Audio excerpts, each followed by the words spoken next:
All right, off we go. Hello and welcome to WMU's A Year in Review Town Hall, hosted by your Western Student Association. My name is Alexis Morris, current Vice President for University Pride and President-elect of WSA, and I'll be your moderator for this evening. We would like to acknowledge WSA Vice President for Academic Affairs, Nathaniel Trevor Harris, VP for Community Involvement, Henry Theory, and Vice President for Student Affairs, Emma Scheller, for their work alongside me behind the scenes. The focus of the Student Town Hall is to connect students and administrators with the hopes to reflect on the year and how we can best move forward as an institution. Our intention is to relay some crucial end-of-the-year information and address student concerns. The structure of this event has an open-ended forum style to allow for updates and clarity for students. We have gathered a few pre-submitted questions that we will begin with before we transition into student-submitted questions. Questions can be submitted via Poll Everywhere with the access code of WMU 783. You can text that to 37607 to get started. Once again, that is WMU 783 to 37607 to submit questions. Our panelists will each give a brief introduction of themselves and answer an icebreaker before we move into questions. Although most of the time will be designated to questions, we will ask panelists to reflect upon this past year throughout the process. We only have an hour and a half time slot, so if your question does not get answered, please reach out to any of the panelists directly. With that being said, let's get started with Dr. Montgomery providing some opening remarks. Good evening. First, I want to thank the Western Student Association for spearheading this effort. Taylor West and Jacoby Wright did a great job in getting us all together and pushing to have this forum. And so we look forward to having the opportunity to both to look back and review the year that we've gone through, as well as to spend more time hopefully focusing on the year ahead and what one might expect in fall 2021 as we move to what maybe we all hope is a more normal, near normal campus experience. So taking charge of this event and handling all the logistics and the questions. So my hat's off to all of you for doing that. I guess I want to just start with a segue that is brought on by the news that hopefully everybody is aware of that occurred in the last half hour. And that's the acknowledgement that we've got a bit of justice for George Floyd with the recent announced verdict finding Derek Chauvin guilty on all 3 counts. As Dr. Martin Luther King said, the moral arc of the universe is long, but it bends towards justice.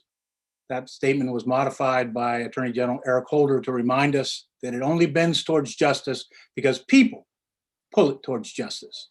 It doesn't just happen on its own.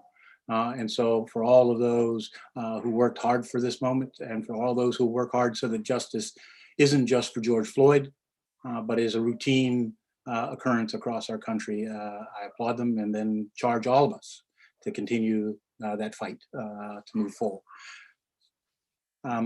So to segue back to WMU, obviously this has been a tough year, a challenging year in so many different ways, but it's also been a successful year.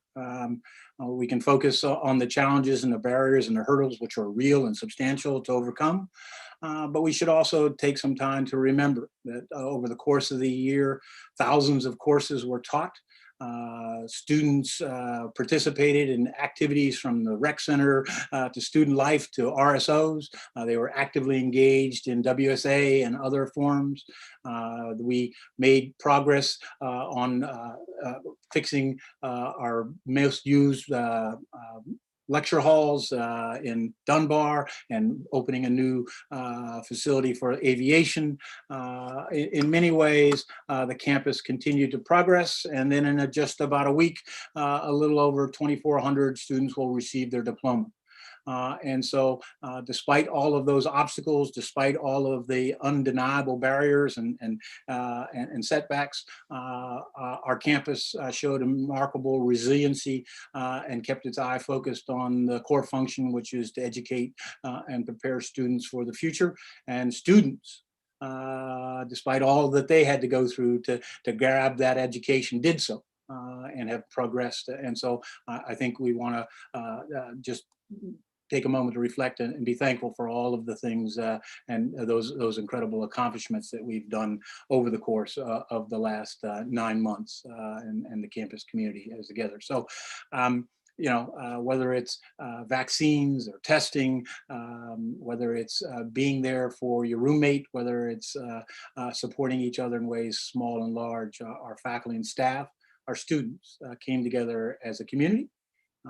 We were tried, we were tested, and we were not found wanting. We were found that we could indeed progress. And so with that, I look forward to talking a little bit more and responding to your questions, but I just wanted to say how excited we are to be here. I am to be here and look forward to the conversation.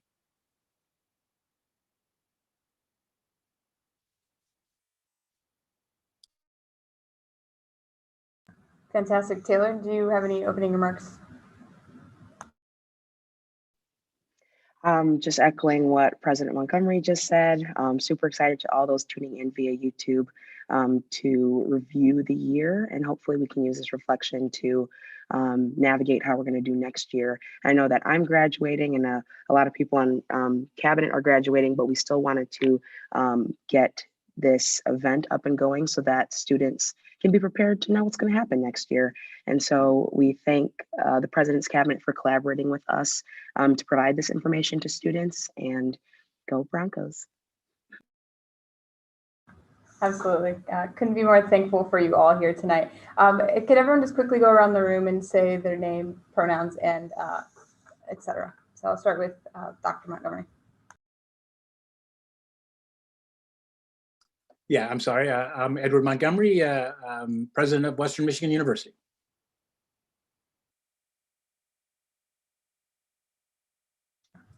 Yeah, you can all go around the room. I'm Diane Anderson, vice president for student affairs, she, her, hers. My name is Taylor West. I currently serve as the president for the Western Student Association, otherwise known as the student body president, but not for much longer. So I'm excited. This is kind of my final event, my last hurrah. Excited to be here. Pronouns she, her, hers. And I guess my role at the institution is to be the representative for the entire undergraduate student body, and then act as the liaison between the student body to admins, as you see on the screen here. And I'll say everything Taylor just said, except for my name is different. I'm Jacoby Wright, and my pronouns are also different. He, him, his. But yeah, really excited to have the opportunity to advocate for students and talk to students one last time.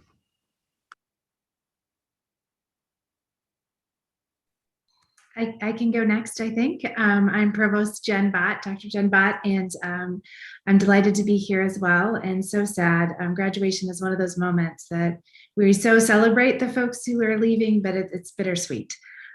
Taylor, you're graduating, but we're sad to see you go. My pronouns are she, her, and hers. Good evening. I am Candy McCorkle, the VP for Diversity and Inclusion. My pronouns are she, her, hers. And as been said earlier, today we got to see a glimpse of justice, but I challenge us not to rest on that glimpse, because we want to work so that what happened today is not the exception, but it is the rule. So we still have work to do, but we can celebrate a little bit today. So I am looking forward to this discussion. I never know where it's going to take us, but always willing to go for a ride. Well, we'll be on that ride together. So without further ado, let's get into some questions. The first question that I want to pose to you all is, what has been your proudest moment over the course of the past year for WMU, and how can we ensure the replication of similar successes? So I can. Go ahead, Taylor. I'm sorry. Go ahead. Sorry, I was just saying I could start off. One of the proudest moments, and you know what, I'm going to be extra. I'm going to do two, actually. One was developing and strengthening our relationship with the President's Cabinet. We realized that the President's Cabinet on their end can only go so far to make the institution the best that it can be, and then students as well. So when we come together, we make magic and we move mountains, and we've seen a lot of that this year. And it makes me sad, you know, as I'm getting ready to graduate, to see like all that we've done. And I just hope we can continue to strengthen and develop our relationship to make WMU the best that it can be for all Broncos. And then another thing that I'm really proud of is the Social Justice Fund and Giving Day that we had last Wednesday. We were able to raise over $7,000 to help dissipate educational disparities for Black and Brown students at WMU, raising retention rates and graduation rates. And to all those who donated, thank you so much. Thank you, thank you, thank you. And I know some people on the call donated, so my heart goes out to you. Thank you so much. And it's been a long time coming. We've been working on this project since May to try and structure it to fit WMU's community and bring some healing to our community that we need, especially in the wake of civil unrest and the conversations around justice as we're having right now. And I know the university has been backing us. And so it's just really refreshing to see it come to fruition. I never thought, you know, talking to Dr. Schumann in May and trying to bring this to WMU that we'd get to where we are. And now we actually have some funding to support all that we want to do for the Social Justice Fund. And that would not have happened without the support from the President's Cabinet, from the institution, and the entire Kalamazoo community. And then there was a second part to that question: how can we ensure that we have similar successes? And I think that it's just remembering that collaboration is so crucial for success, and that success does breed success. So if we're able to empower each other within, then we're able to empower students, we're able to empower faculty, staff, administrators to make and be proud of the institution that they're serving. And wanting to push it to be better. So that's how I think we can kind of replicate what we've been doing this year, is continuing to have those open-minded discussions, and then collaborate and synergize anywhere we can. Because why would we just, you know, do something ourselves when we can collaborate and do it together to create something better?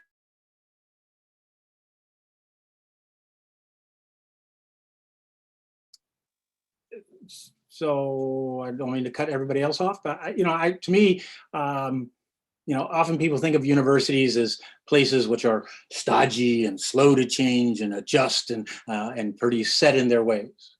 And I guess to me, one of the proudest moments of this year is the incredible capacity this university has demonstrated at all levels to manage and handle change.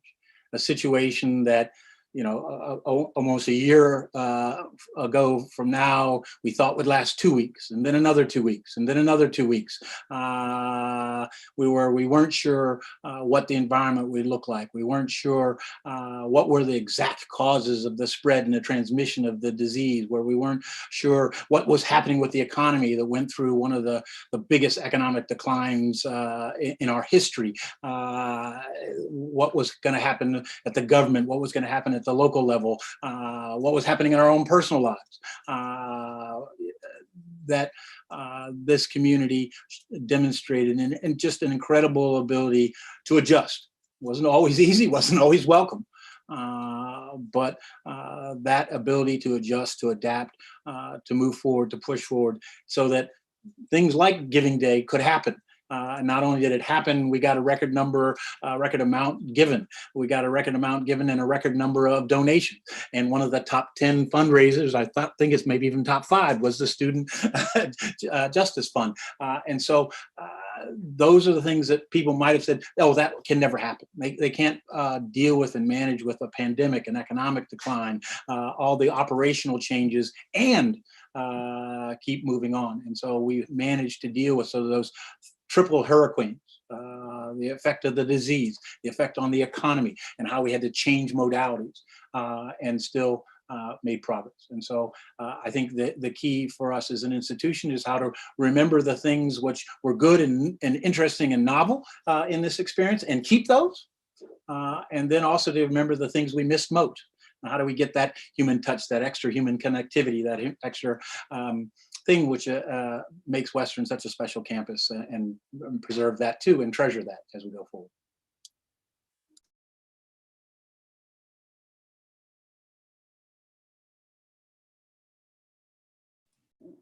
I can go. I'm going to do two. President West did two, so I'm going to do two. I have one that's related to students, and then I have one that's related to my staff. The student one actually started last summer, and I have been so proud of the activism that our students have engaged in way back in the summer, including protests downtown Kalamazoo and marches that we had from the campus downtown Kalamazoo to speak out against the social injustices that students saw.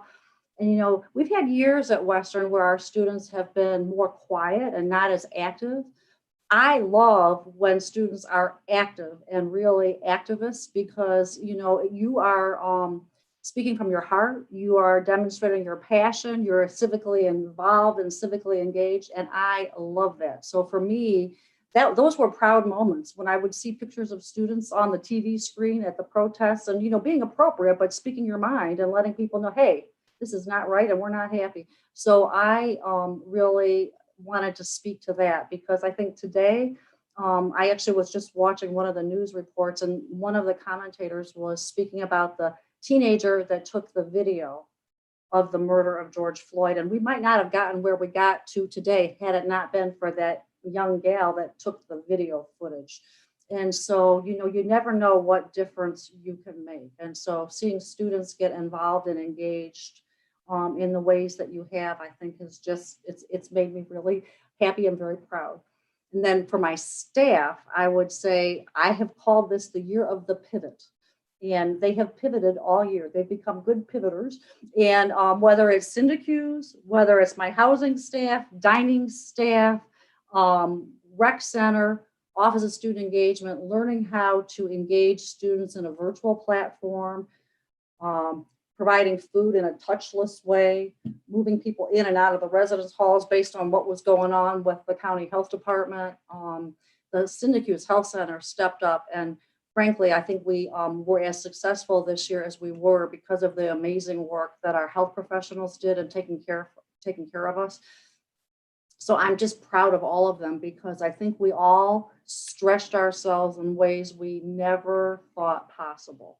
And frankly, I'd like to be done stretching for a bit, but I'm not sure we're done yet. But anyways, I am just very, very proud and grateful for the collective efforts because that was across the board. I'm speaking about the staff that I work with, the faculty, everybody, really everybody had to dig in deep and you know, develop skills that we didn't have before the year started. So it's been pretty amazing.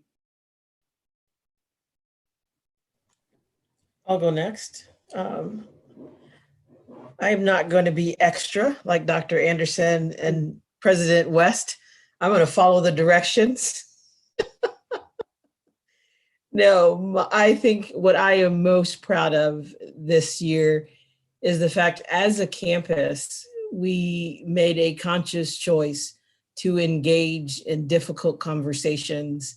We made the conscious choice to begin to do what I like to call in therapy, the onion peel. You know, everyone loves onions, but when you peel a raw onion, it makes you cry. You don't like it, but you do it because you know that blooming onion is really good when you get to it. And so I think this year we have chosen to begin that. And echoing Dr. Anderson, we owe part of that thanks to our students who chose to not just demand something from their institution, but come alongside and say, we want to help us reach to what those demands we're asking for. And that's a different thing. It's easy to sit back and say, we want this, this, and this, and then walk away. But this was a year that we as an institution decided we wanted something more for ourselves. And so we were willing to sit down and figure out, how do we get there? We haven't got it yet, but we are willing to sit there. So I am most proud that we have chosen to not just say we want to be different, but to dare to do the work to become different. And that is not easy. It's not for the faint-hearted. And so it shows that if you've ever seen a real Bronco, those are some amazing animals, and we live up to that. We are an amazing group of people.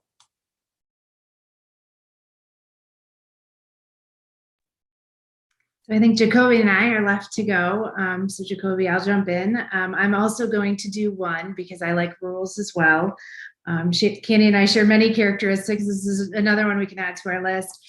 And so I tried to think about adjectives, and I'm hoping that you all agree that the word I chose, because to me it represents so many things, and I'll give you a specific example, I think really encapsulates everything I've heard, because it's really hard to come almost near the back when you've got such brilliant colleagues and going ahead of you, and that's determination. And so one of the things that I look at our year is that we just didn't give up, and we can call it grit, we can call it resilience, but we were determined as students, as administrators, as faculty, as staff. We were determined to not lose our way, to not lose ground, to have difficult conversations, to engage when the easiest thing to do would have been not. And so when I look, there's so many things I'm proud of. And honestly, thank you for this question, because you lose sight of it sometimes. And so I'm trying not to get a little teary, because we have done so much and we've done it together. But one of my proudest moments is when we had approximately 2 days notice that we would needed to go, as Dr. Montgomery said, online last March for 2 weeks maybe.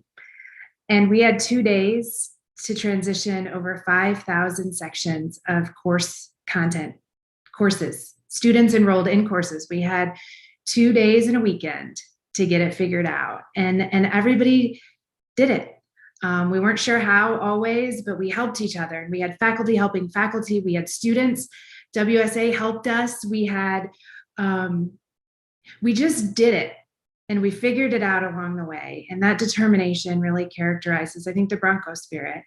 And is the thing that I choose to really focus on as I look over the unevenness of the last year. And I know that it will serve us well as we move forward. And I'd like to thank my colleagues for helping in that, and our student colleagues, because you helped us do this work, all of the work.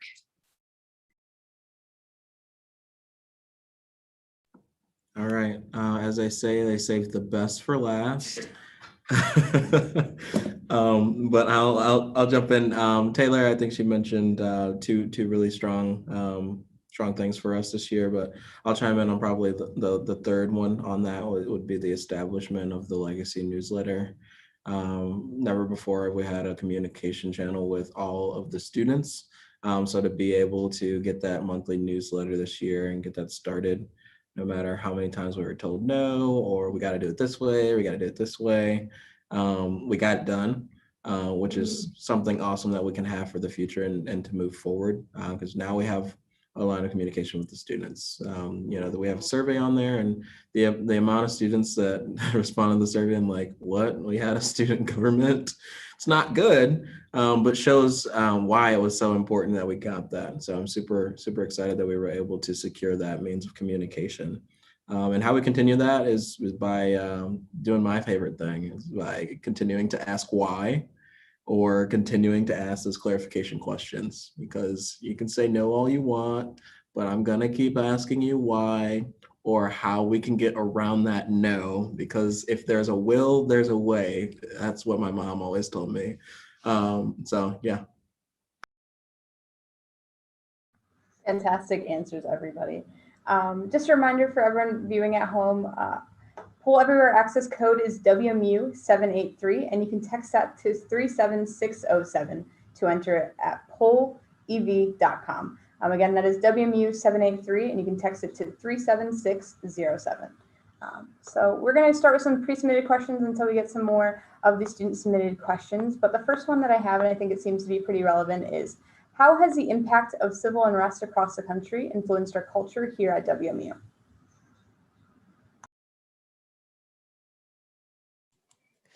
Well, I guess I will take a stab at that one.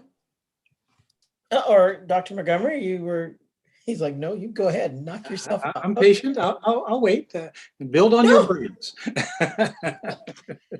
I think on our campus, we have seen civil unrest impact in a lot of ways. We have seen our students emotionally responding to what's going on. And so needing to take care of that. I think between civil unrest and COVID, we have seen an increase in our need to provide mental health support for our students, and not even just our students, faculty and staff. I think sometimes we forget faculty and staff are humans too, and they are experiencing these things just as our students are experiencing them. We have seen a charge of our campus for us to begin to be active in not only addressing these issues on our campus, but how do we help address them in our community at large as well. So I think that has been one of the biggest things, is it has caused us to look at our own campus to see, how have we contributed to this on the things that people are experiencing, and how do we correct that? And then also, how do we help our community as a whole address the issues? So that's my 2 cents. Yeah, so I would just add, I think it caused us to think about our country and how it operates and its systems, and that's a challenge. But the bigger challenge is not just to look at what they outside are doing, but to look at what we inside are doing. And we have our own systems, we have our own processes, we have our in place, and do they contribute towards inequalities, inequities, injustices, or do they contribute?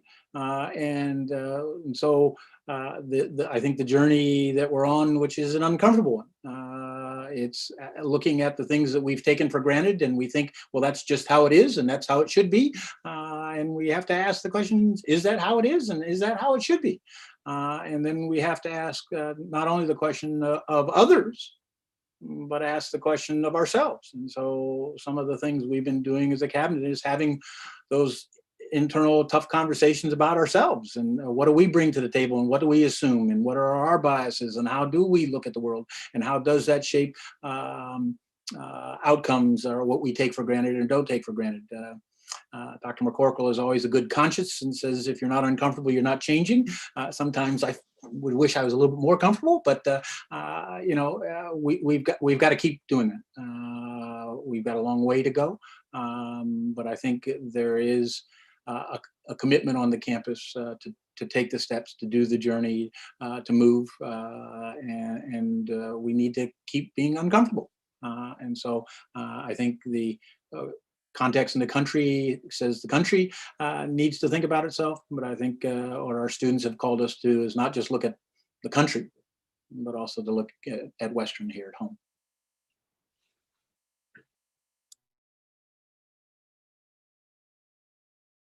That's, yeah, you can go, Taylor. I was going to say, from the student perspective, and student life and being in the mix of it, I would say that everything that has happened this year, and I'm a big believer of everything happens for a reason. So I think we were all made to be here at the same time, Western Michigan University in 2020, to deal with it all, especially like given the pandemic and like kind of the triad, the pandemic triad we were faced with, both as it relates to health, racial, political, all of that, that we were kind of pushed into an uncomfortable situation, but that allowed us to grow as a community, and allowed us to kind of highlight some of the inconsistencies within our community, and trying to fix that on a meso level, and then hopefully encouraging our institution to be a champion, so then we can hopefully have an impact on the macro level. So I would say that like everything happened this year, everything that has happened this year was supposed to happen. And we learned a lot from each other, as we've kind of been talking in this conversation that we're having so far. And that, even though it was uncomfy at times, leaning into that uncomfortability is what we've learned, hopefully in your time at Western, that's sometimes a good thing and helps you grow as an individual. So I would say, like, as a student who has experienced what it's like being on campus, because I am an RA, so I was in the dorms this year, that, sometimes the climate got a little tense, but we always found a way to work it through. And I think that's just a testament to the resilience that is Western.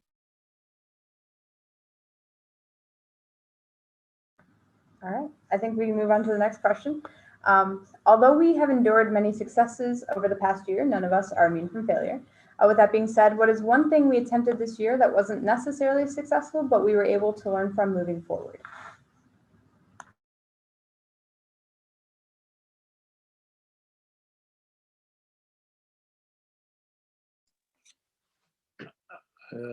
Everybody's being shy.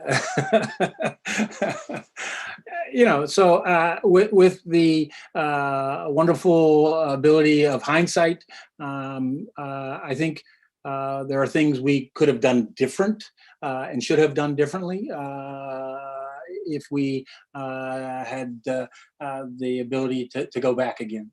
I think we, or I'll say me, didn't anticipate how long and how broad this would be. And so initially were acting in many ways like one traditionally might do with a crisis. You wait till you get the facts, you can map out a plan, you have a response, and that will solve the problem. And so, unfortunately, this was a continually evolving and moving target. What was the nature of the problem? What was the solution to the problem? Did we even control the nature of the solution to the problem? What are all the complexities? As we've talked about, there were obviously there's all of the health dimensions to it. There were all of the financial implications, in part because of the economy. And then there were all of the operational things. And, with hindsight, probably would have brought more of those people together at one time earlier in the process. Probably would have communicated more to say not only what I do know, but what I don't know, so that we'd be in it as a community in a different word, because we were all sort of feeling our way in the dark to some degree on this, trying to rely on science, trying to rely on what folks were telling us, but really this was uncharted territory. And so with hindsight, those were some of the adjustments I would make.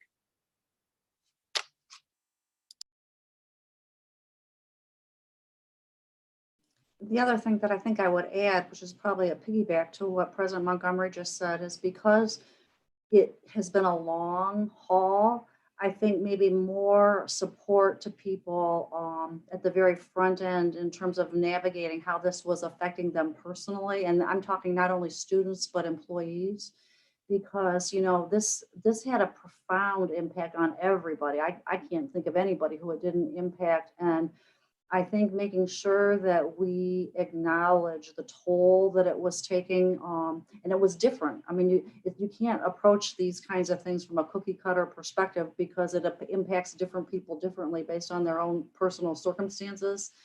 So it was hard to be able to drill down to that level of specificity, but yet people experience it all in their own unique ways. And so, as I think about how we might have done things differently, I just would like to think about other ways we could have wrapped our arms around people to support them through this difficult time, and we did. I mean, I'm not criticizing the folks that did, because we did the very best we could, but I'm thinking those of us who aren't necessarily trained as counselors, but how we could have wrapped our arms around people even more to support them, because again, just acknowledging it's been a tough road, and we're not through yet.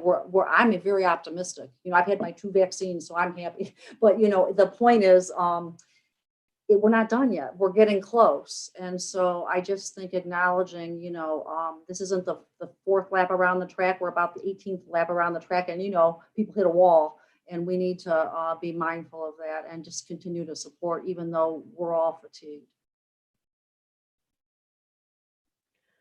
Kind of piggybacking off of that, I would say one of the biggest challenges, especially being in student government, being student body president, was exactly what you said, Dr. Anderson, about finding a way to kind of show people that you're able to support them from this social or physical distance situation that we do have through a computer screen. Like, how do you do that?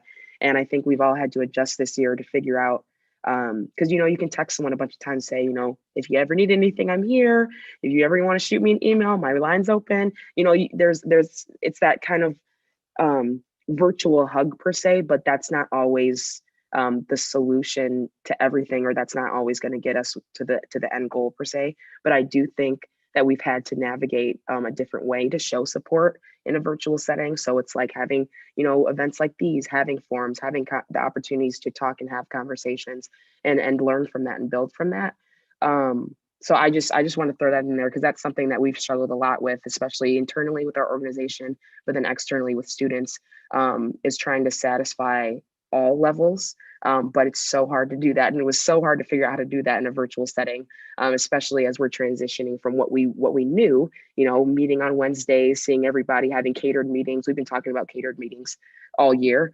And with that, we don't have that anymore. So then transitioning into the virtual setting where we're only just kind of looking at maybe some blank screens and, maybe people don't want to be engaged that day because they are going through so many other things that this year has thrown at them. So it's just, it's hard to, it's something that has been challenging, but I do think we'll have to figure it out over time as a society, especially switching into this digital age that we are in.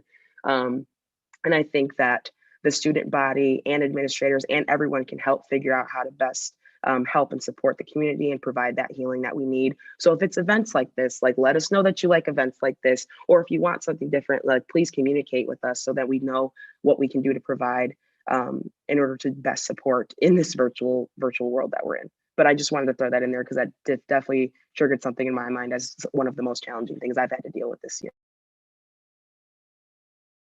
Thank you all. I did have a follow-up for Dr. Anderson from a student. They said, with you saying that we are close, how confident are we that the fall is going to be normal, and then what information or sources makes you feel that way?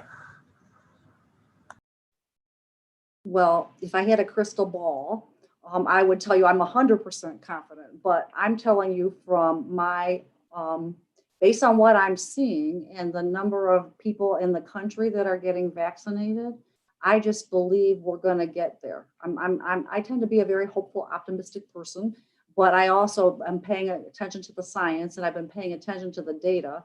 And I believe we're going to be there in the fall. I just do. We're probably still going to have to be careful and modify some of our behaviors. Don't know exactly what that means. I think it really is going to depend on how close we get to herd immunity as a country. And so I just think the more we can do to encourage and incentivize people to get themselves vaccinated and continue to engage in safe practices until we get where we need to get, the better, because I it's not a guarantee, but I think that it's definitely close. You can feel it and see it, but we're not quite there. So that's what I would say. And if you want me to give you a percentage, I'm 95%. How's that? I'm 95%. That's where I would put it. Heard it here first. We're 95%. I can do with that. Yeah, I would just second Diane's. I mean, if you think about 3 months ago, 3.5 months ago, we didn't have any vaccines. We now have 3 that have been approved, even with the halt of the J&J. We were hoping in 2 months ago, 3 months ago, maybe we could do 1 million vaccines a day. And then we thought, well, maybe we can do 2 million vaccines a day. We're now doing 3 million vaccines a day. In the state of Michigan, we've given out 6 million vaccines, and we're doing close to 100,000 vaccines a day. The pace of vaccination is the reason to be optimistic. Obviously, to get to herd immunity and be able to move to near normal requires that to continue. But people say we've moved to this level of vaccination even with supply constraints, and now those supply constraints are going away. That the availability of supply is going to be dramatically higher. And so even with the J&J pause, which may be over in a few days, that represents only 4% of the supply. And so the other 96% of the supply of vaccines that have been given out is unaffected to that. And so our ability to increasingly reach more and more of the population, to make it readily available to anybody who wants it, I think gives you reason to be optimistic. Now, that doesn't guarantee success. You need people to actually take the poke in the arm and to move forward. So we want to continue to encourage everybody to get vaccinated. Again, that's really the ticket. And so originally opinion polls suggested that there was going to be substantial hesitancy around vaccine. That number has come down. It's not as low as you'd want it to be, but it's come down. And so hopefully as we continue to go and as the vaccine continues to spread, more and more people will take that step, and that would give us the conditions to get Diane's 95% confidence.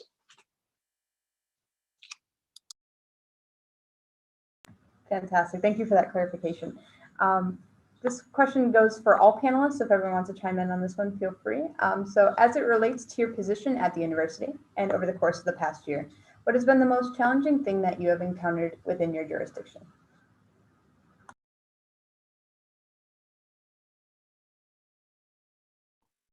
I can maybe start this one. I don't know if I cut anybody off. I'm so sorry. I can only see like 6 faces. So, I think we've heard a little bit about it. So if it's okay, I'm going to expand. And that's really helping people cope with ambiguity. So oftentimes as leaders, we're expected to know the things, and we're supposed to decide the things and then talk the things.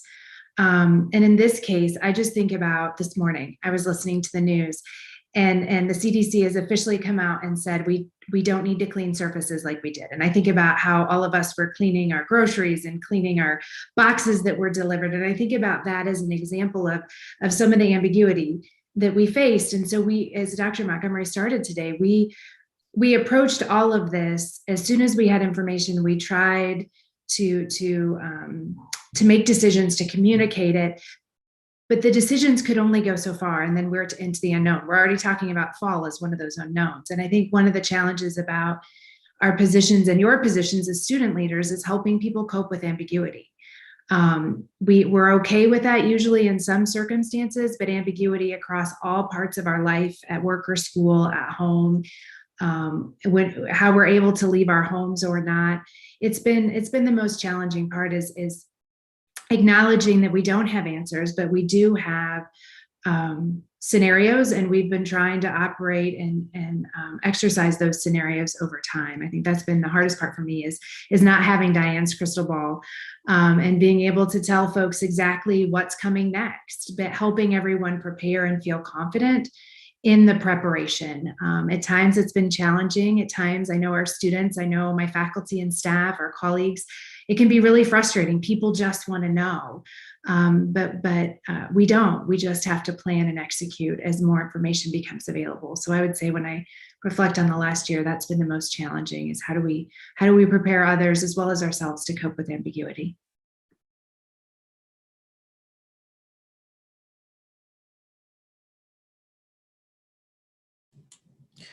I will take a stab at that one. I think for me, in my area, it is very similar to Provost Bott, who said it's having the answers, dealing with, in my area where we're dealing with the inequities, racism, sexism, homophobia, xenophobia, all of the wonderful things that make our world wrong. And not being able to tell folks, if we do this, it will solve that. And trying to help us find a path towards healing, that has been very challenging because everyone is at a different spot. When you start talking about the isms and the phobias, oftentimes, there is an emotional reaction, a defensive reaction. And it's not necessarily about individuals. It's about, this is a problem within structures and systems, but people oftentimes get past their own stuff to look at the bigger issue. And so allowing people to kind of spend some time where they are, but also keep pushing them to go, this isn't about you, this is about something bigger.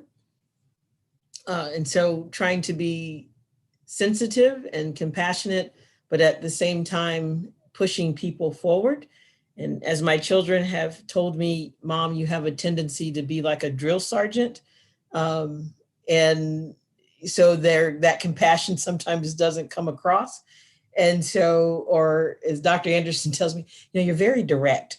And so trying to balance that directness with not being a lack of compassion, but also an urgency and needing to get some stuff done.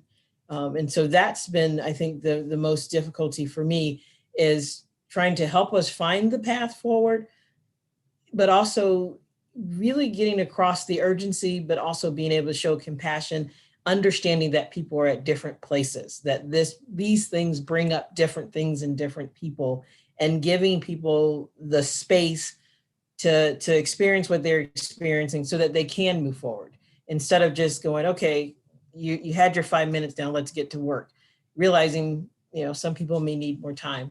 So I think that has been the most challenging for me. And also realizing, this is very much similar to Dr. Bott, that I don't have to know everything. And as a recovering perfectionist, I need to know everything. I need to have all the answers, and realizing that, that's a little bit unrealistic. So I think giving myself the same space that I want to give others to be where they are, to move forward. Well, I'm finding out that me and Dr. McCork are a lot more similar than I thought, because I think my answer is a lot similar to what she's saying. As vice president, it's kind of my role to oversee the cabinet and make sure stuff's getting done. So I think we had a lot of that on our team internally this year, and then also just connecting with both of our chambers of the legislature. Typically we'd be in person, we'd have the opportunity to, bump into people in the hallway and be like, hey, what's up? How's your day going? Or, sit next to somebody and, whisper during a meeting, but we don't really have the ability to do that. So finding alternate ways to break down the screen that's in front of you has been really difficult, because, you got to have that interpersonal relationship to be able to really get stuff done. So I'd say that was probably the most challenging thing this year. And I can definitely say that if we were in person, we would have been harassing you guys a lot more. But harassing is a good term, because we did a lot of great stuff this year.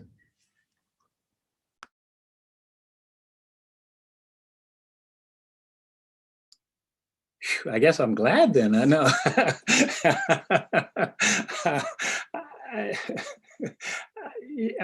I just would echo the comments other people made, and just put my own spin on it, which is the hardest part is the human dimension of what we've gone through. The pandemic took real consequences and real tolls on people, including the loss of one of our beloved student, Bassie, in the spring, and people felt it. Students felt it. Their families felt it, and it was tangible. There was also a set of economic fallouts, which were real as well. And the stories we would hear, and the people, whether it's faculty, staff, or students, about the toll it took. People lost their businesses, people lost their opportunities, they lost their jobs, they lost, and so there was. You can get lost in the numbers and focus on those things, but there was a real human face behind a lot of it, and a lot of different dimensions. And so, as you hear those stories and you experience it with people going through, that's hard. So I think that's something that behind every one of those numbers, behind every one of those things, there are people who went through a tough time, real tough time, tragic time. So. Yeah, the one thing that I would add, and I agree with all the comments that have been made, but I think for me, some of the hardest ones were areas that had to be closed for extended time periods, like the rec center. They actually opened and performed things virtually. They offered all kinds of virtual classes for folks, but the staff that love to engage with students on a day-to-day basis, and the rec center is one of the more vibrant places on campus. And those staff really it was really hard for them to be told basically you can't do what you normally do. So they ended up obviously pivoting and learning how to do it all virtually. And some of them were doing that anyways, and then it just went on and on. They kept waiting for the day when they could come back, and they wanted to come back. They desperately wanted to come back. And we kept telling them, you can't come back. We can't let you come back until it's okay by the health department. And so, having to be a bit of a gatekeeper when I know where their hearts were. Their hearts were wanting to be with students and be able to do the things that they do best was really hard. That was just hard. And, that I could name that across various departments at the university, but the rec center in particular, basically for quite an extended time, they had the physical building itself was closed. And that was a disappointment for everybody. And here we were telling people we need to pay attention to people's well-being, and yet the place that would help them be well had to stay closed. And so that was just challenging. But again, my staff always reminded, we're not closed, we're just physically not open. We're offering things online, but I also knew students and faculty and staff were getting sick of doing everything online. So, those were challenges that we had to deal with.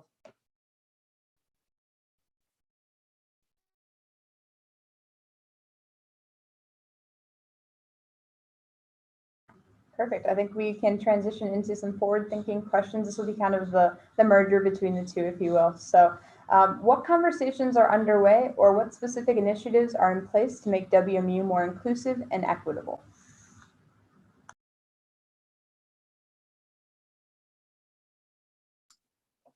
So I'll let everybody speak, because actually there's both a campus-wide set of initiatives, and then equally, if not even more important, within each of our areas, there are efforts that are going forward to think about their policies and procedures, to have conversations, to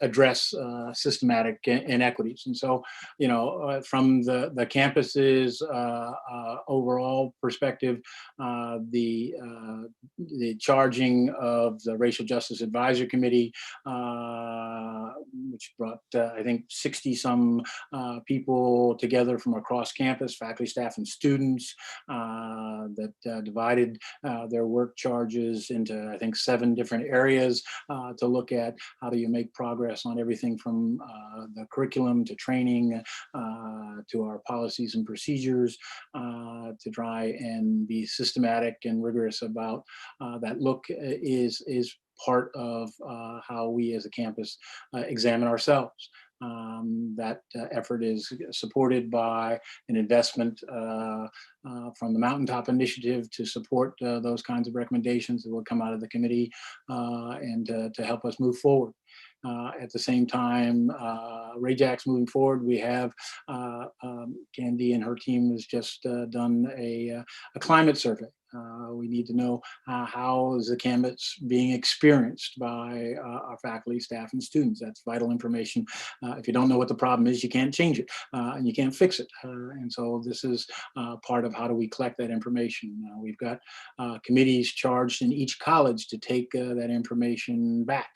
We've begun a professional development institute to train trainers so that they understand how to have difficult conversations, how to get people to look at how our systems and our practices affect people inequitably or differently, and then how to actually think about solutions, and then get another generation of people who come up with solutions. And so we would span out and sort of mushroom with that initial cohort, training another cohort, another cohort, another cohort, and each one of those cohorts having to come back and work on a real project in their home unit, so that it's not just you get woke, it's everybody gets woke, so to speak, and that's part of the path forward. So, and there are more initiatives like that, but I think these are steps. They are prodded by our community, who is impatient, and rightfully so. to ask us to do better. We say that diversity and inclusion is our core value. We talk about it a lot, and it's up to us to make sure, it's up to all of us to make sure that that's not just a talked about value, but that's an actual value. And so these are the beginning parts of that process. So I must have said something. Candy's not frowning at me, and so I guess I'm okay. You're Anyway. getting points for using the word woke. I gave you a compliment in the chat, so. Yeah, I was thoroughly confused that you knew the word woke. So I don't get many hypnotist points, so thank you. you're more connected to students than we thought. You got all the lingo down. All right. I don't know what kind of course you're taking, but keep it up. I'll chime into this question because I think WSA and the students, we really took a particular charge to this issue this year, and I think the Student Social Justice Fund directly models that. We were able to take an idea that was at another institution, a private institution at that. That got funding by their board, and we took the idea and we were like, how do we change this? How do we make it possible at our public institution in another state with different people and with less money, but with students? So it's even more impactful that it was started by students, and students are still leading it, and we're also fundraising for it. I think it speaks volumes that we were the third highest. We had the third highest amount of contributors outside of athletics, which of course is going to have a lot of contributors, and outside of the Fund for Western, which of course is also going to have a lot of contributors. So we were the third highest, which just should show the university how important the issue of social justice is.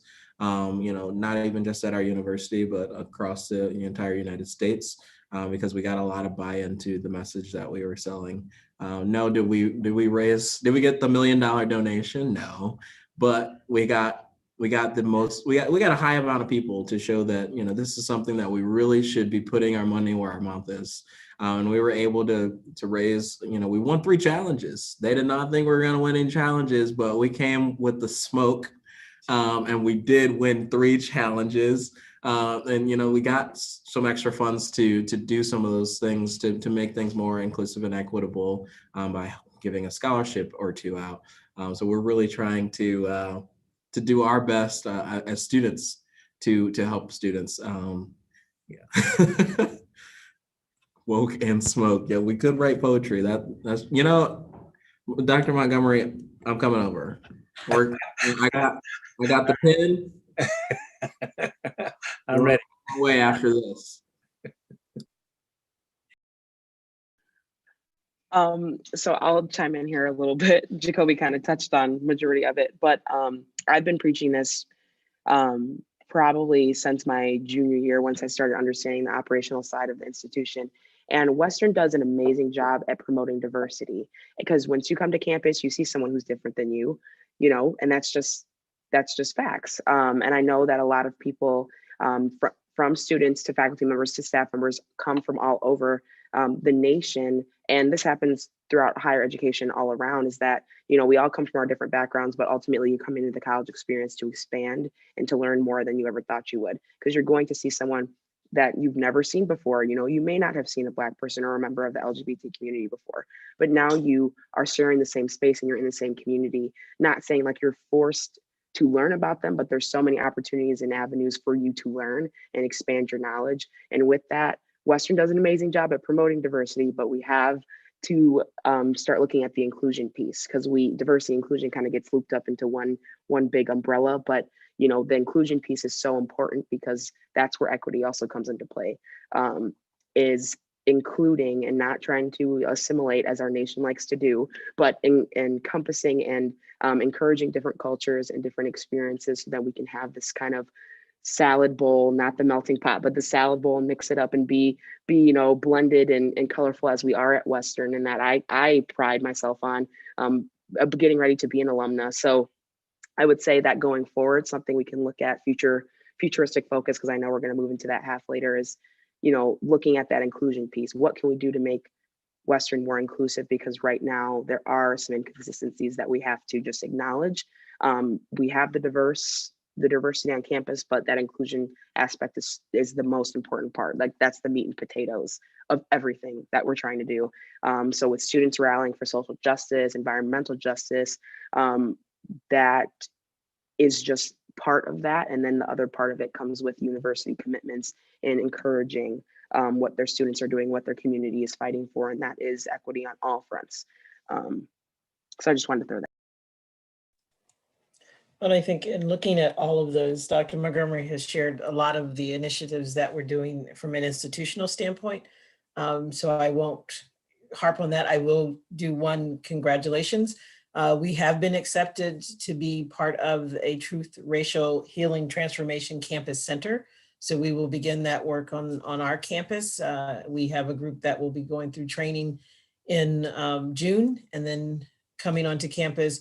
And again, it's not just the 5 of us who are being trained, but we will come back and train others so that it continues to grow, because the purpose is for us all to do this work, not just for a few folks to do the work.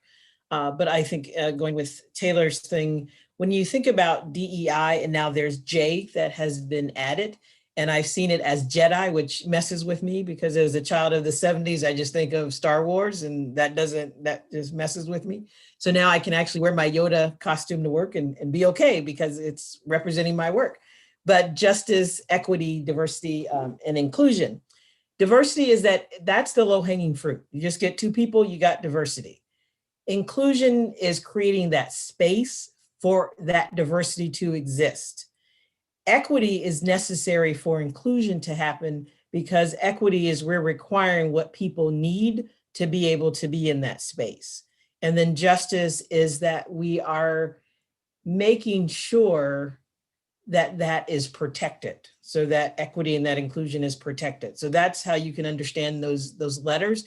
And I think we are looking at now, how do we get the inclusion and the equity piece? And those are hard because that requires a lot of change. And so that's the hardest part. But I think our campus, that's our next challenge, and we have chosen to accept that challenge. And I saw that, this summer starting with our communities in collaboration, where students were able to sit with administrators and have a conversation, and administrators responding with, here's what we're willing to do. Here's our action steps. That was big. And then you saw that happen in other places where folks are choosing to accept the challenges and say, here's how we're going to make change. And now the step is making those changes. So I think we are at that place where we realize we can't just be a diverse campus anymore, that we have to be an inclusive and an equitable campus. And there are lots of places on our campus that are looking at that. I know in my area, one of the ways that we're trying to help our institution do that is we have developed workshops that are offered on a variety of DEI topics. Because again, if we want people to start doing this work, we got to help them learn how to do it. We have to give them knowledge and skills. We can't just say, oh, go and be diverse and inclusive and equitable. And they go, okay, but how do I do that? And so we now have to respond to the how. And there are lots of areas on campus that are trying to respond to that how. I know we are responding that way. I will let Dr. Bott talk about some of the things that are going on in her area. I'm gonna give her a little segue because I know she's gonna talk about it, is we have our strategic plan. We're starting that work. Well, it came at, and I like your point, Taylor, where you believe things happen for a reason, where we postponed our campus climate survey due to COVID. And I'm glad we postponed it because the results came out at a perfect time. Because as we're moving towards strategic planning, one of the things we want to look is how do we make sure DEI is part of that? Well, that campus climate survey results will help to inform that strategic plan. So, there's again, another way in which we're looking at it. And we think about strategic planning. Many institutions, you have a campus strategic plan, and then you have a campus diversity strategic plan. When they're separate like that, people have to choose which one do I put the emphasis on. But when we merge them together, it then shows, it requires us as an institution to be vested in DEI work and not always keeping it as a parallel. And so I think this is something, we didn't plan it to happen this way, but it did. And so we are going to definitely leverage that as we move forward. And thank you, Dr. McCorkle, for that description, because it's absolutely right. One of the things that it's a wonderful serendipitous coincidence that we'll take full advantage of. Other pieces that'll feed into that strategic plan are our campus employee engagement survey, along with the campus climate survey, which helps us understand the needs of all of our constituents. We've also got some really great student data for those of you that responded to the email when you were first year students about your experiences, and seniors, hopefully Taylor, you responded to our NESI questionnaire. All of that will be absolutely critical. And if not, I think you've run out of time, but hopefully you did. All of that, along with our Think Big branding effort, all of those will inform our strategic plan. And it gives us a really important time to come together. We have a lot of strategic plans around campus right now. I think everybody has one of their own. Sometimes people have a couple. It's just a lot.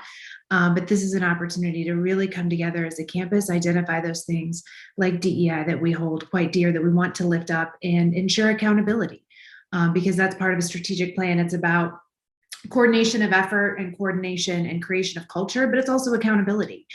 And just briefly, because I don't want to speak too long, but Dr. McCorkle mentioned that we're working as across our colleges and academic affairs to really look at diversity, equity, and inclusion issues. And each of our colleges, as you can imagine, are very unique and distinct, and they do things just a little bit differently. But all of our colleges have diversity, equity, and inclusion plans. Some have hired over this last year a champion in their college to hold folks accountable to move it forward rather than relying just on committees. And some of our colleges have actively engaged the student voice to sit alongside and inform, because part of the challenge is how do we create equitable spaces that are inclusive without the perspectives of those in those spaces. And so we've seen a growth in the number of student diversity, equity, and inclusion committees that sit alongside, or in some instances are fully merged with the campus-based communities. Just briefly, we've participated in 4 national programs around diversity, equity, and inclusion, some at the faculty level, some at the academic advising and student success level, looking really critically at that achievement gap that we know exists and we know is too great at any university in our country, but certainly we're concerned about Western. And so making really tangible effort there, not just in policy, but in practice. Before you move on to another question, I just wanted to add a couple things. One thing that I wanted to lift up is our new student and dining center that will be coming online in fall of 2022. I don't know if everybody knows this, but actually when we did the RFQ for companies to design and build the new student center, we built in DEI as an expectation. We wanted someone to help design the facility that had experience with that in terms of how they even design facilities. So part of the outgrowth of that is we have this mosaic that is supposed to be, Taylor, you used the word salad bowl, but it's supposed to be a place for people to come together and have difficult conversations with Affinity Space there, so that students can reserve space to have difficult conversations. Dr. McCorkle's staff have been a part of training all of the staff that will be moving into the new student center to make sure that it's not just in word, but it's in policies, it's in practices, it's in how we run the building. So that's all being built into the design and the operations of the new student center. So we're very excited about that addition that will be coming fall of 2022. So I just wanted to lift that up as something we've been working on for a while. And so really excited to see it come to fruition. Fantastic. Thank you all for your depth on those questions. We do have a few student follow-ups to both of those, but just a reminder to everyone watching that Poll Everywhere access code is WMU783. You can text that to 37607 or enter it at pollev.com. Again, that is WMU783, and you can text it to 37607. So kind of going into more speed rounds, we can get as many student questions answered as possible. What is the current status of the WSA Social Justice Fund and WMU's Mountaintop Initiative? When can we expect these initiatives and action for students? And this was a student submitted question.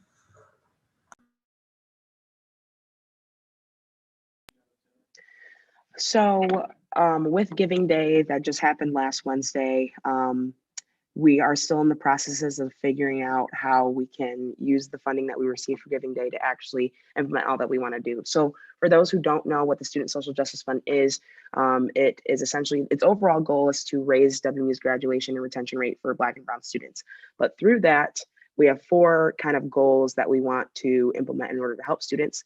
That's through scholarships. So we know that students need financial support, especially in these times. So the opportunity of financial backing and support can definitely be beneficial for students, encouraging them to finish out the degree. Second is Affinity Spaces, creation of them. There have been many conversations about getting Affinity Spaces for marginalized and affinity groups on campus. And this just helps that straying away from that assimilation piece that we were talking about earlier and encouraging different cultures and collaboration between those groups. So that's with Affinity Spaces. We also are looking at how to better promote our research institution that we have here. It's so great, so amazing. I learned about it when I was an orientation leader and I didn't even know that we had it. And I know that other students don't know that we have it. So expanding undergraduate research opportunities can help students network and figure out more avenues for their future and their goals. And then the last prong is analyzing policies and procedures in place for hiring faculty and staff of color, seeing if we can expand that to help with that mentorship ability. Because I know that when students, see mentors and see faculty and professors that look like them, they're more willing to want to stay at the institution because there's different encouragement and motivation there. So we're hoping, especially for Affinity Spaces and scholarships, that those are more of low-hanging fruits that we can really establish, off of the bat. So we're hoping that we can get the scholarship going underway during summer 2. So that's really exciting. We've been in communication with the financial aid director. And so that's looking good to be launched then. And then in terms of Affinity Spaces, that's going to be, right now we do have a space designated for Affinity Spaces, but it's in the Bernhard Center. So that's getting demolished in August. So we need to find a more permanent space for Affinity Spaces. But we have started talking to different people on campus to see where we can get those mandatory or secured spaces for marginalized groups to meet. And then the last 2 are going to be long-term projects that we have to kind of incorporate into policy and analyze. But we're looking for more student input and support for engaging in these conversations and starting them, especially around, supporting and expanding faculty and staff recruitment. So we do have committees in place. We have lovely administrative champions that have been working with us to kind of see how we can carry out these policies and help. But we, again, expect that scholarship to be uploaded and ready for students to apply by summer 2. So that's a really exciting thing. But I'll throw it over to you, President Montgomery, to touch on Mountaintop Initiative and when we can expect some results.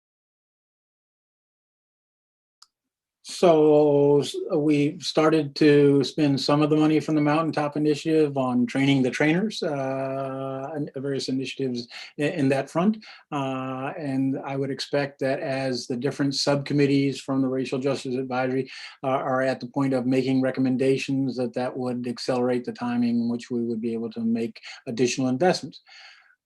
I think it's important to make sure we note that the Mountaintop Initiative is not the only source of money or investments of effort, time, sweat, and equity that we're making to deal with inequities and achievement gaps. I think we realize that we have too many students, particularly students who are low income, often from marginalized groups, who get to their junior and senior year and run out of the ability to finance their education. And so we have a significant program which invests a couple $100,000 each year in senior completion grants. Those grants have had a tremendous success. If I remember the last set of numbers about either close to the majority of the students were students of color in that pot, because they've been more likely to run out of the ability to finance their education. We gave, I think, 90 some grants out last year, and over 50 of those people had graduated already. So, so for investments of $2,000 to $3,000, we're getting substantial payment and living up to our promise about access and making sure that everybody can get it. So those are examples of other additional investments that we've developed and continue to target the resources. The advent of University College is about how do we do advising in a different kind of way, realizing that one size doesn't fit all. And so how do we help students navigate? Because without helping people navigate, they often, particularly first generation students, can get lost, and then they go away, because universities are strange places. Who's this bursar person? What are all these different titles, and what does that mean, and how do I find, or what is even possible for me? And so we're making movements along that front. So while RAJAC is important, while Mountaintop Initiative is important, it doesn't change the blocking and tackling that we have to do every day with how we allocate our monies and our people and our resources, which have to be part of making access a reality. Alexis, can I just make a point of clarification? The Bernhardt Center is not coming down in August of 2020. I mean, we are going to have the Bernhardt Center open until the new student center opens. So I just wanted to make sure that people didn't panic, because we got people working in there, and the Bernhardt Center will still be with us until the new student center is open, just so you know. Thank you for the clarification. I got like 5 texts in a row right then. It's like coming down in August. I'm like, oh, this is news to me. Yeah, I thought I was gonna have to start looking for a new job. I apologize for the miscommunication. Oh, thank you, Taylor.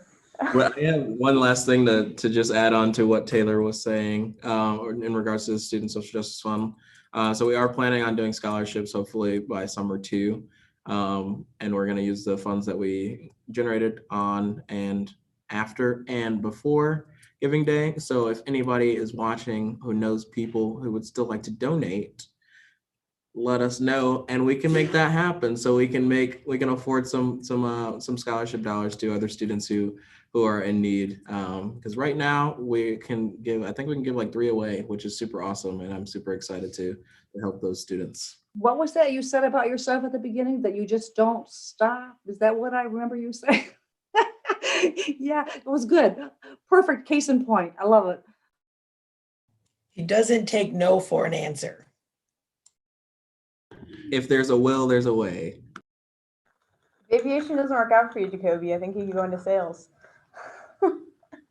Moving forward, and this is a student submitted question, what do plans for WMU look like for the fall of 2021? Does the school have enough space to keep people socially distanced? I can maybe start this one. I don't see anybody jumping in, but I also don't want to cut anybody off. This is the moment, these are moments that are difficult without seeing everyone.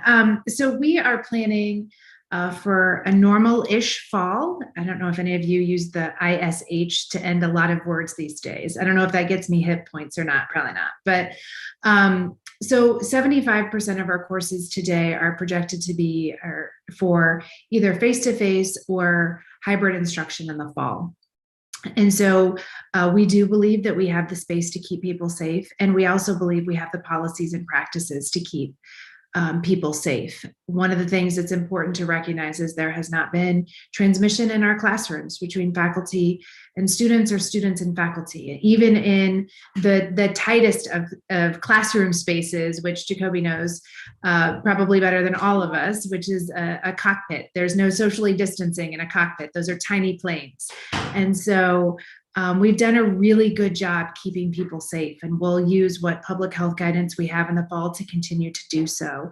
As Dr. Montgomery mentioned, vaccines are a huge part of that. And so I encourage, as I have done myself, as our colleagues have done, I encourage everyone to get the vaccines, because that's the safest way to bring normalcy back to not just our campus community, but Kalamazoo, the region, and the state. But I believe that our plans for fall really build on what we've done well.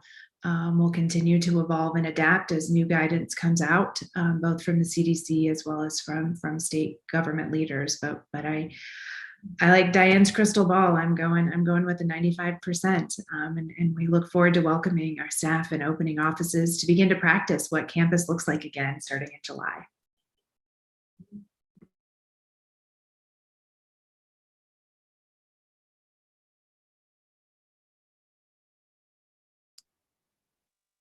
Diane, did you want to say anything about the residence halls?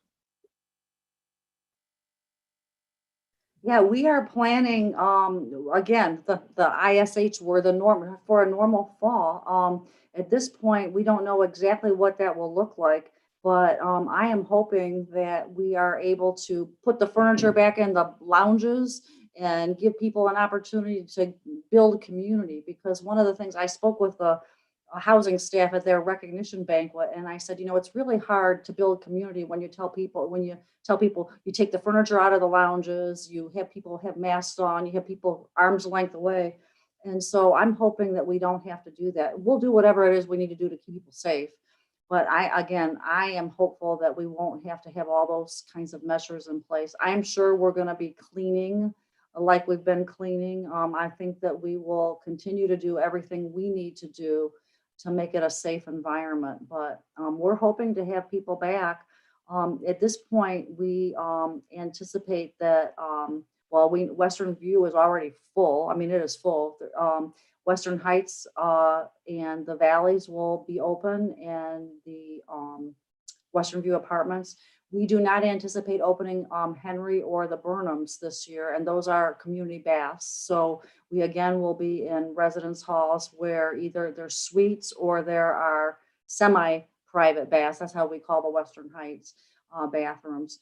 But the bathrooms like the Burnhams and Henry that are more community baths, those halls still will not be open.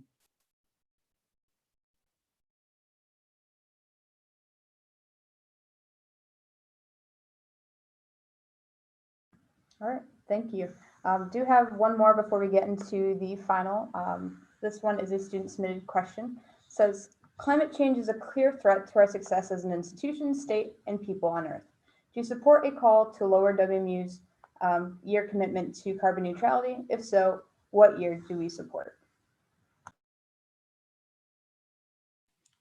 Well, I was just on a meeting today that had our director of sustainability on it, and I know I should have remembered, but I want to say there's a benchmark of where we want to be by 2025, and then the next benchmark, I think it's another 10 years out. So moving to hopefully by, I think it was 2040, that we would have, a very almost absent carbon footprint. But our Office of Sustainability has done a lot of work and creating a plan to move us towards that. I'm doing my part because we're going to be tearing down a bunch of buildings. We're tearing down old buildings. The Little 3 will be torn down this summer. We also will be taking down Goldsworth Valley apartments. The ones that are over there by the tennis courts, those will be coming down. We took Draper Seaschlag down. So we're taking down some of our older buildings that tended to be energy consumers.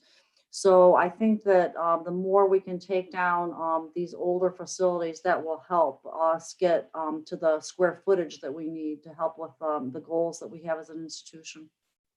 And the new ones that we're building, we're requiring, they're all coming in at LEED certified at some level. So the new ones are much more sustainable and so much more friendly for the environment. So I think between taking down the old and building new that are sustainable, I think that will help us.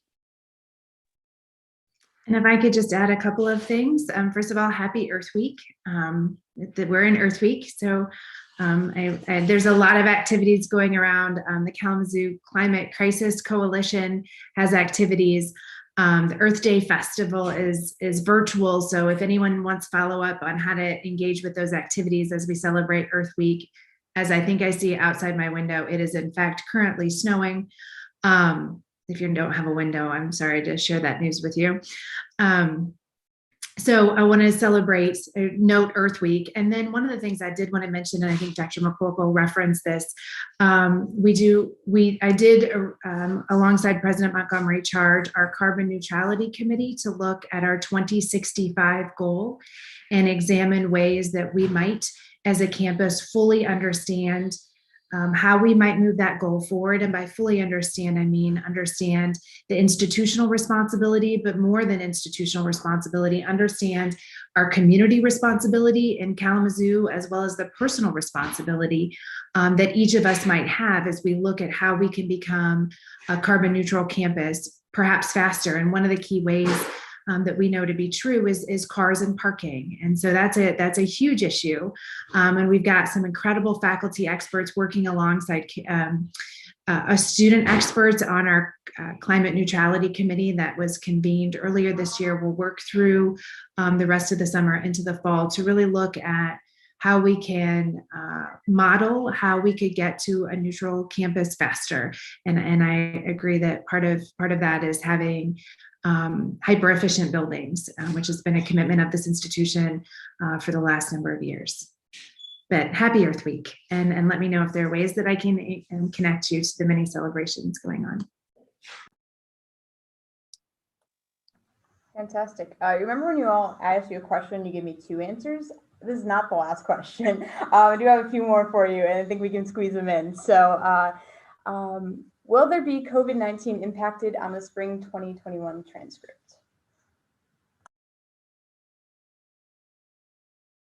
Easy. Yes.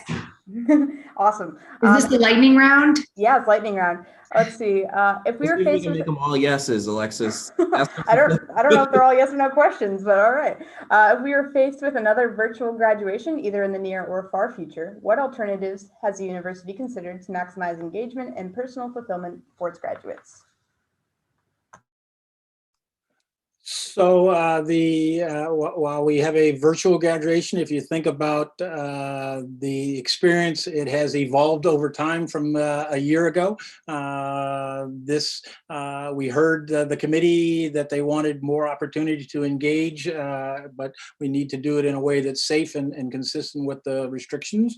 And so this year, while we have a virtual graduation, it's not the same virtual graduation we had a year ago. It's a much more improved, much more live, much more interactive process.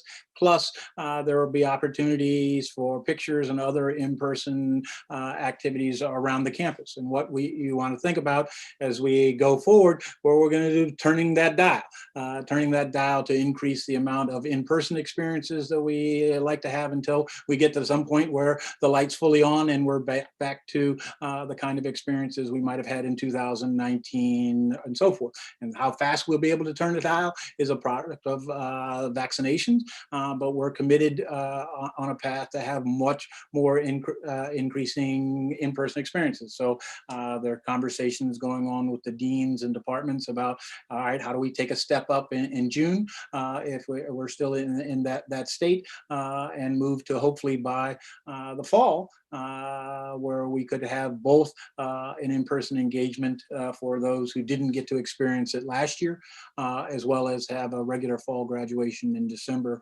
that looks more similar. It may be, again, that we can't all gather in Miller Auditorium in the same way that we did before, but to have a much more in-person presence, and it may mean we have to do it in different pockets and parts, but that's the objective. Our graduation has to do 2 things. It has to celebrate graduates in a way that really honors their incredible achievement, allows them to have their families participate in it, and it has to keep people safe. And so that's what the committee has been charged with, and we're going to try and, as I say, turn that dial to get more human interaction. I think that concludes the lightning round. All right, so going into the final question, Thank you all for that, by the way. In what ways do you think students can play a part in reimagining a better WMU for us all?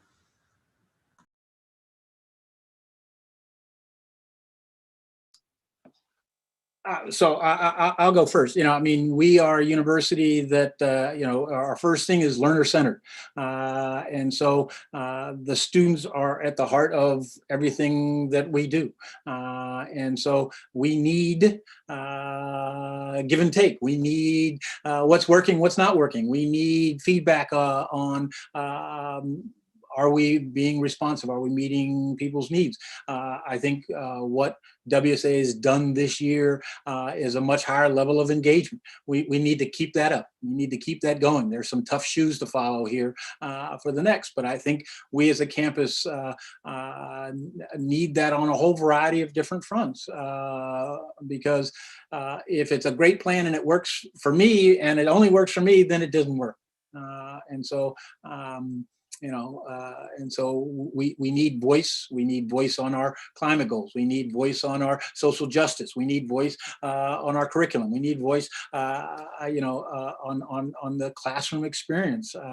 And it can be micro feedback to your professor. It can be macro feedback to the different committees that we're engaged in. So I think there are lots of different opportunities and lots of different fronts and issues for student engagement that not only are open, but that we need student feedback. Yeah, I would say that I can't think of a place where we don't want student feedback. We need it everywhere. Search committees, faculty senate committees, advisory committees across the board, because you all make us better. And so we need to have your voice because frankly, you're why we're here. And so if we're missing the mark, we need to know so we can make adjustments. And so I think it's critical. And frankly, the way that you all can help is to make sure that students understand when we're looking for students to be a part of committees or whatever project we're involved, we really want student input. And so the more you can help us, because sometimes we have a hard time. Students are so busy. You all are so busy. It's hard because students commit to being on a committee and then you know what? Things come up and they can't make it. And so we just have to make sure that we spread the wealth and we get lots of opportunities. We have lots of students. So we also need to do a good job about not always going after the same students, but when you talk about being inclusive, make sure that we have diverse student voices at the table. And so I think when you talked earlier about inclusive is important, this is another way that we don't always go after the same students, but we spread the wealth and we make sure lots of students have opportunities. Oh, we all unmuted. Sorry, Taylor, go ahead.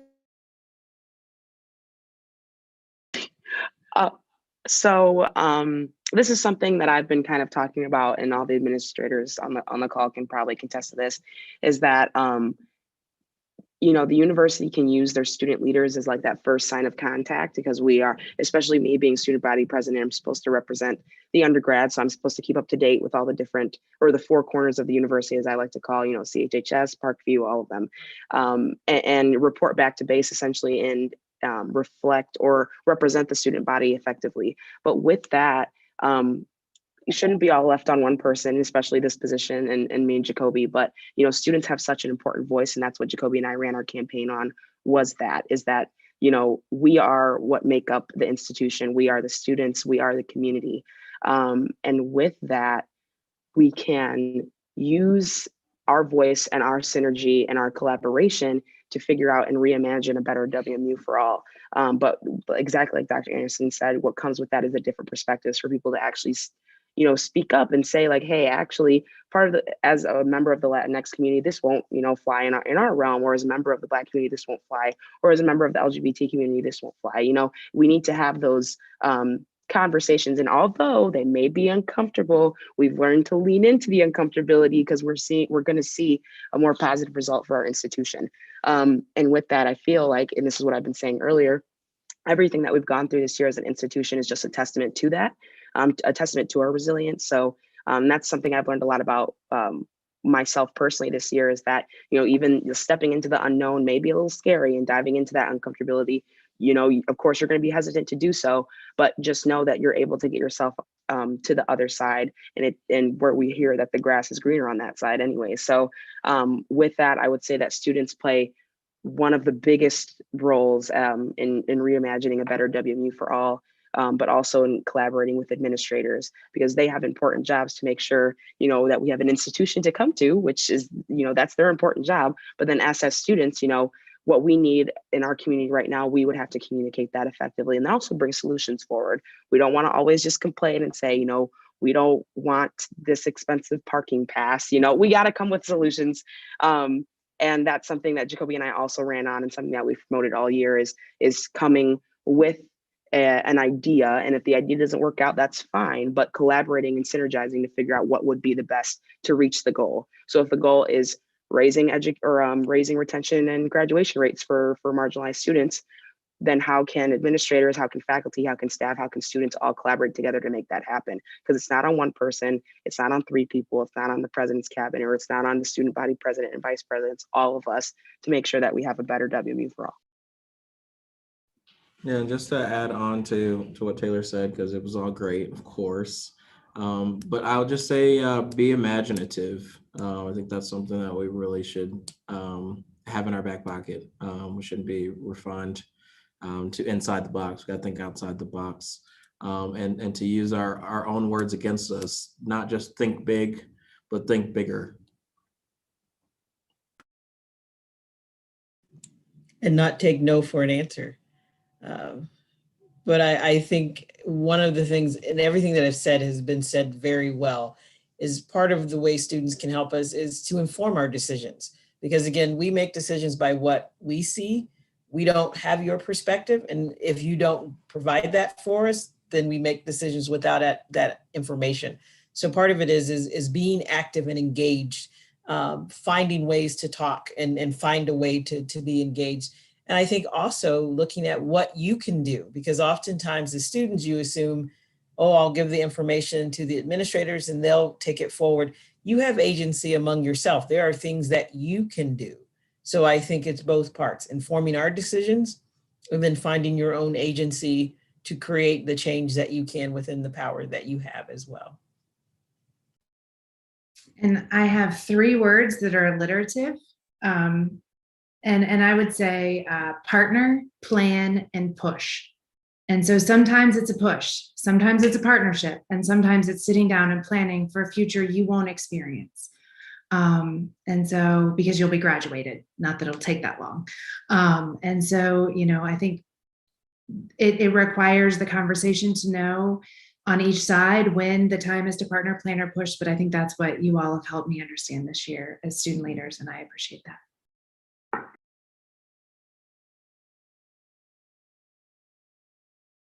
All right, I think that was everybody. So I want to give some quick thank yous and closing announcements before my fellow Broncos and I hop off. I want to personally thank our panelists for taking the time today to share within this reflective space. I want to thank my fellow students, who we are all proud to serve, for watching today, for engaging and participating in this conversation. And I want to thank my amazing support team for working diligently behind the scenes, because without them, this would not have been possible. Today's event isn't the only time that you can connect with your administrators. Don't hesitate to contact your administrators with questions, comments, or concerns at any time. The video from today's event will be kept on the university's YouTube, so you can refer to it back as needed or send it out to people that weren't able to be in attendance. And a quick reminder that your student government is here for you and will advocate and support you in any way that we can. We're hard at work year-round, just like our wonderful administration. And so please feel free to contact us through our Western Student Association emails found on our website, wmuwsa.org. Again, thank you all for attending this evening. We appreciate your interest in what your administration is doing. Have a wonderful evening.